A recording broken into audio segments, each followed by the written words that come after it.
Robiše uglavnom osadnicoch jablukoh, bo 90% produkcije odpada na dvoročni knip sadnici te ovoci, 5-6% hruški, a ostatok šljivki, kajsi i čerešnji. Produkuje ih kompanija Seve Plant DO, dzivka firma holandske kompanije za produkciju sadnog materijalu Verbeek, ktorá pred 4 rokami odlučila čas produkciji preniesť do Srbiji, že by znižila trošky produkciji i že by bola bližej pri rosijskomu trgovišću.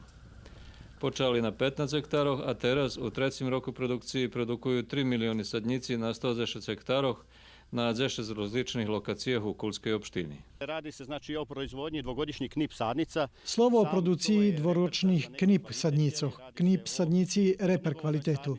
Mi produkujeme sadnici zo 7 plus rodnjima konačkami. Zos 5 po 7 i zos 3 po 5 konačkami. Ta vibor na kupcovi zacoše odluči. Ovo što držim u ruci je dvogodišnja knip sadnica. Toto, dvoročna sadnica jabluka sorti Gala. Ona ma dobre rozviti korenj, mesto kalamenja i, co najvažnejše, to ti dobre rozviti rodni konari.